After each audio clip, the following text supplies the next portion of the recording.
Hello guys, welcome to the factual engineering. Okay, right now we'll see about the strength of material. Strength of material क्या है?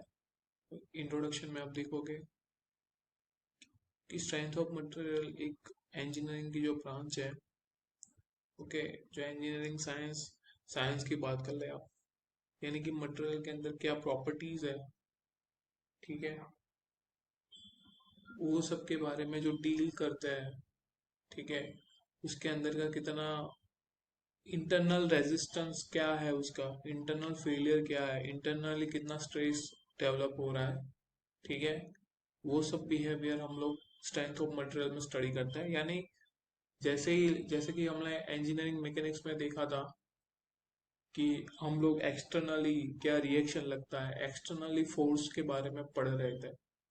अभी strength of material में अंदर क्या हो रहा है, ठीक है, एक क्रॉस सेक्शन है, तो एक क्रॉस सेक्शन के अंदर जैसे कि आपने एक क्यूब है, क्यूब में एक सेंटर में क्रॉस सेक्शन लिया, तो वो क्रॉस सेक्शन के ऊपर कितना फोर्स लग रहा है इंटरनली, ठीक है, उसको हम स्ट्रेंथ ऑफ मटेरियल में पाते हैं, ठीक है। अभी स्ट्रेस की बात कर रहे हैं, तो सबसे पहले स्ट्रेस का क्या मतलब है कि जैसे कि some external system of forces load act on a body, okay, यानी कि आपने जैसे कि 10 kg का कुछ वेट पड़ा हुआ है, वो बॉडी पड़ी हुई है, उसके ऊपर आपने फोर्स लगाया, ठीक है, तो जैसे ही आपने फोर्स लगाया तो थोड़ा सा रेजिस्टेंस फोर्स भी जनरेट होगा, इंटरनल फोर्स भी जनरेट होगा, ठीक है, तो वो फोर्स उसके जो यूनिट एरिया है, ठीक है, इसका एक एरिया है ऑफ क्रॉस सेक्शन, उसको हम स्ट्रेस बोलते हैं, यानी कि stress is equal to force upon area. Force में आप ध्यान रखना कि इसको इंटरनल फोर्स बोलेंगे, ठीक है,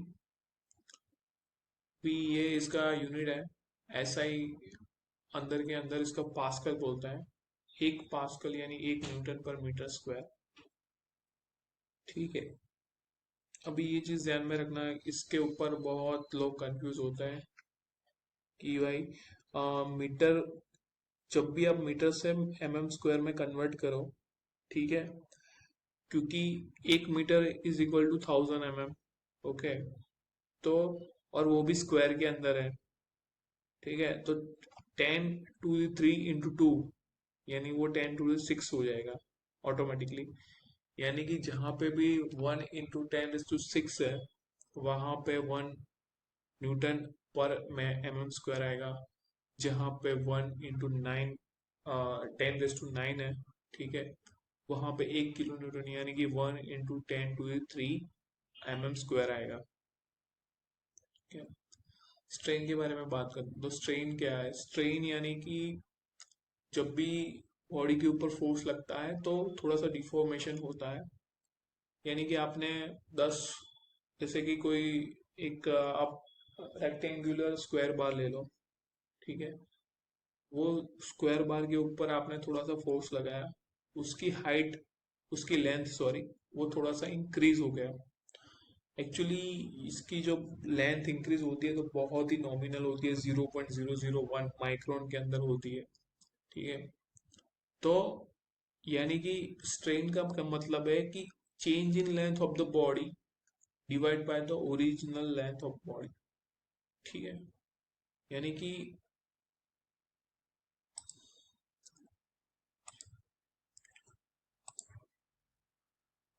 ठीक है, जैसे कि मैंने आपको बताया कि भाई change in length of the body कितना हुआ, ठीक है, 1 है, डिवाइड बाय 100, ठीक है, तो 0.01, ठीक है, इसको बोलेंगे स्ट्रेन। तो अभी गाइस टेंसल स्ट्रेस की बात करते हैं, तो टेंसल स्ट्रेस यानी कि जो स्ट्रेस में हमको पुल की जगह पे, ओके सॉरी, पुल करना पड़ता है, यानी कि दोनों जो फोर्स रहता है वो, जैसे कि कोई बॉडी है,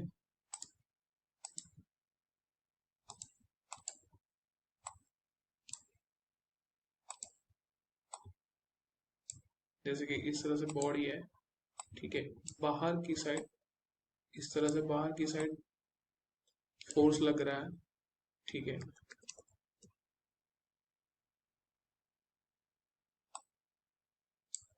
ठीक है। इस तरह से बाहर की साइड जो फोर्स जा रहा है उसको हम टेंसल स्ट्रेस बोलेंगे। ठीक है।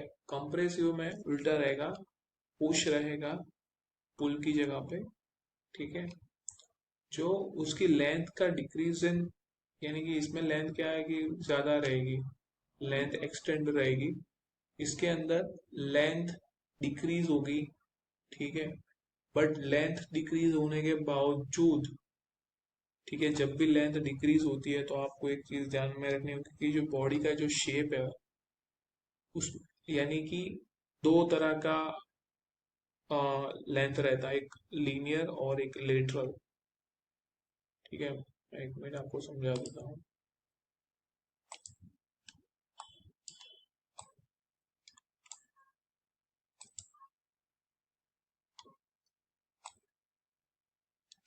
ठीक है। अब मान लो कि ये एक बॉडी है, तो यहाँ से यहाँ तक का जो लेंथ है पूरा, ठीक है, यहाँ से यहाँ तक का वो पूरा लेंथ है, उसको हम लीनियर बोलेंगे। ठीक है। और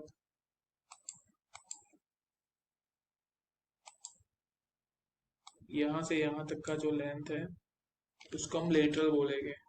तो जब लीनियर ऐसे अंदर जाएगा तो ये जो लेटरल है वो बढ़ेगा।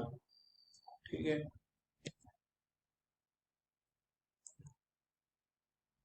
उसके बाद है यंग मॉड्यूलस और मॉड्यूलस ऑफ इलास्टिसिटी। तो हुक का जो लॉ है वो स्टेट ये करता है कि जब मटेरियल लोड होता है इलास्टिक लिमिट तक, ओके, तो stress is directly proportional to strain. ठीक है। तो ये जो है स्ट्रेस का यूनिट है। ठीक है। स्ट्रेट, जैसे मैंने आपको समझाया था कि stress is equal to P by A. ठीक है। ये है स्ट्रेन।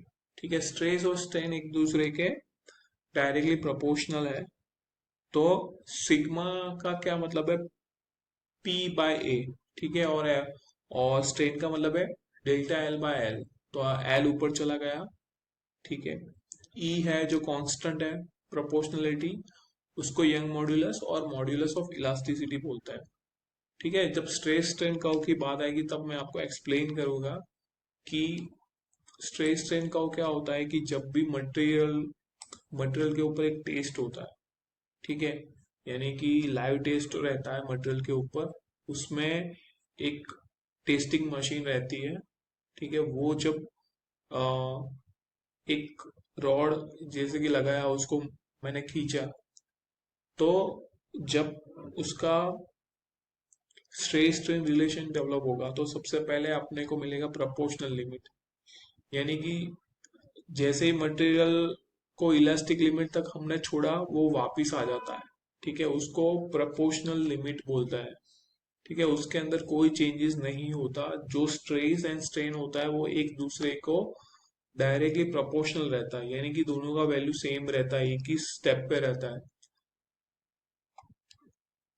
ठीक है।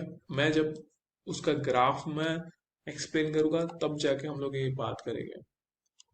ठीक है। उसके बाद है शियर स्ट्रेस एंड स्ट्रेन। ठीक है। तो शियर स्ट्रेस का क्या मतलब है कि हम जो फोर्स लगाते हैं,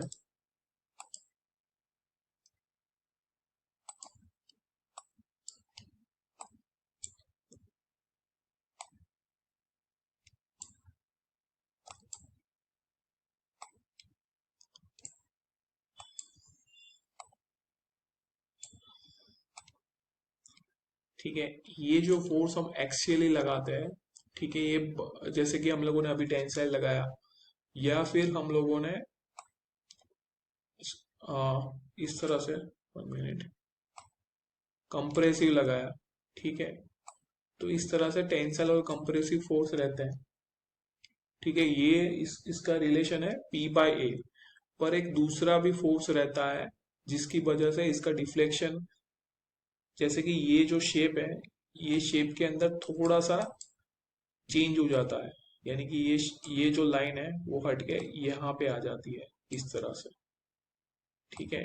ये पूरा, अब मान के चलो कि ये जो ये जो पूरा है रेक्टेंगल शेप, उसका शेप ऐसा कुछ रहेगा।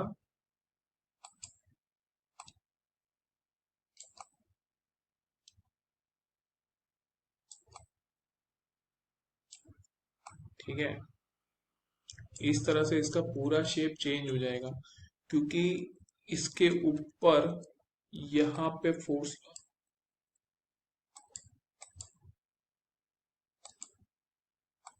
ठीक है, इस तरह से एक फोर्स ऐसे लगेगा, ठीक है, ऐसे लगेगा। तो ये जो फोर्सेस लगता है, ठीक है, ये एक दूसरे से ऑपोजिट रहता है इस तरह से। तो ये पूरा टेंजेंशियली फोर्स लगता है। ठीक है, टेंजेंट, एक जो टेंजेंट बोलता है, वो टेंजेंट के ऊपर जो फोर्स लगता है, ठीक है, इसको शियर फोर्स बोलते हैं। और इसकी वजह से ही मैंने जो आपको शेप अभी बताया था कि इसका शेप ऐसे हो गया, तो उसको शियर स्ट्रेस बोलता है। ठीक है,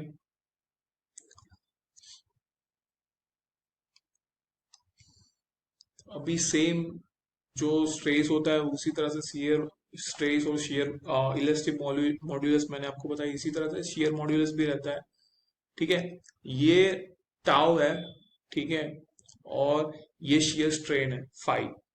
तो शियर स्ट्रेस को टाउ से डिनोट करेंगे और शियर स्ट्रेन को फाई से डिनोट करेंगे। ठीक है, सी ये कांस्टेंट है। तो उसी हिसाब से जैसे हम लोगों ने देखा था shear stress upon shear strain, वैसे उसमें देखा था हम लोगों ने कि स्ट्रेस अपॉन स्ट्रेन, तो यहाँ पे भी सेम है, बस शियर स्ट्रेस और शियर स्ट्रेन है। उसका जो मॉड्यूलस है उसको हम मॉड्यूलस ऑफ रिजिडिटी बोलते हैं।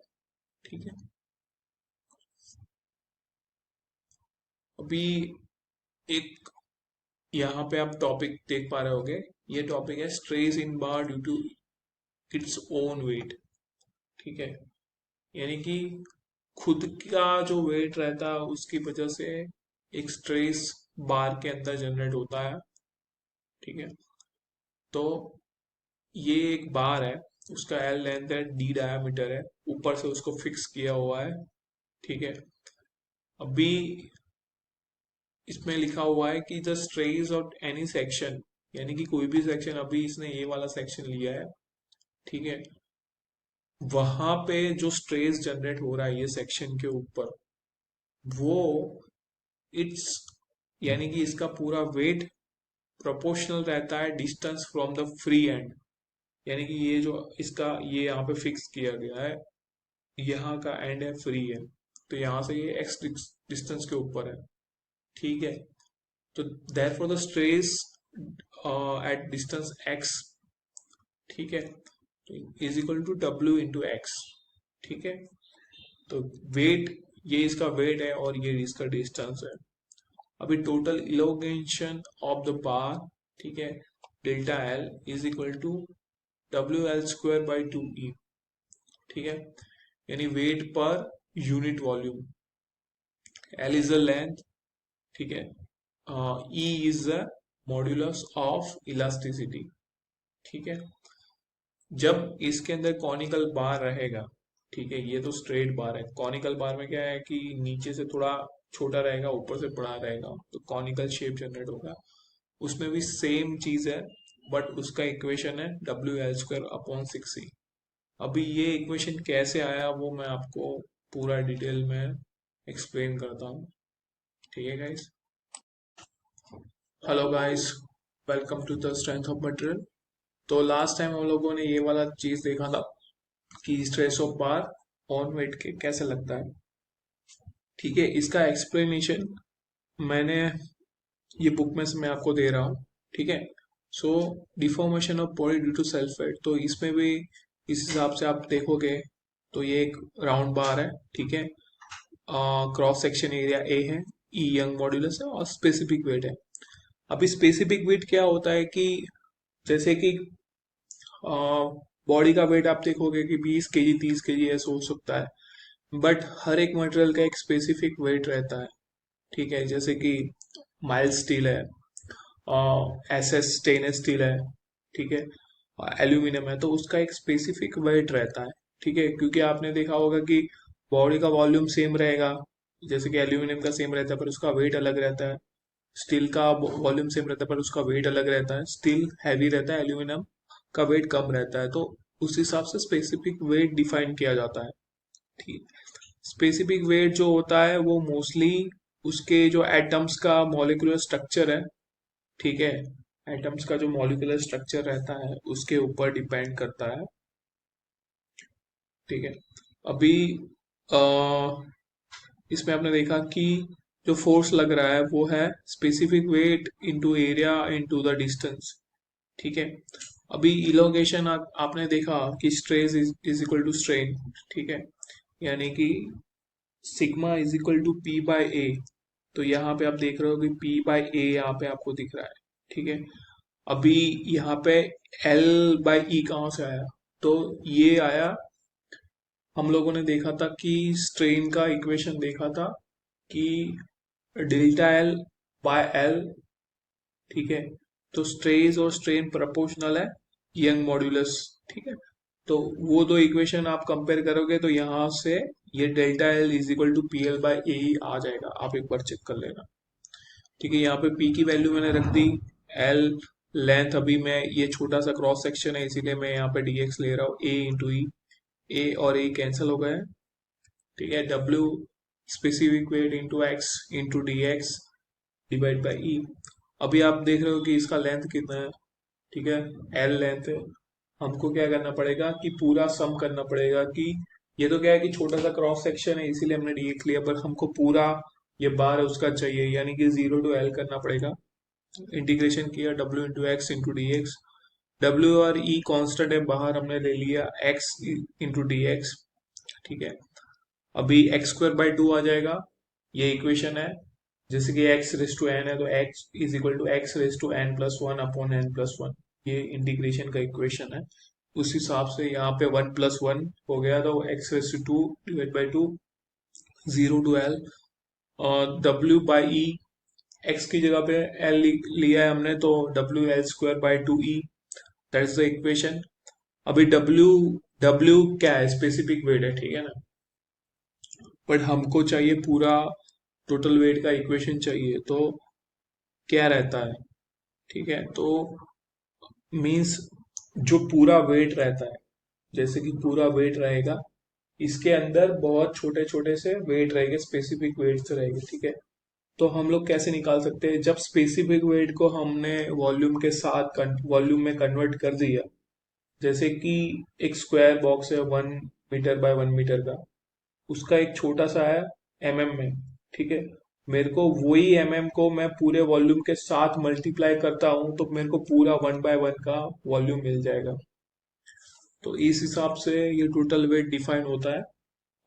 तो W यहाँ पे दिख रहा है W, तो specific weight into area into length, area और लेंथ का क्या मतलब है कि एरिया इंटू लेंथ करोगे तो आपको वॉल्यूम मिलेगा, तो ये यहाँ पे टोटल वेट मिल गया।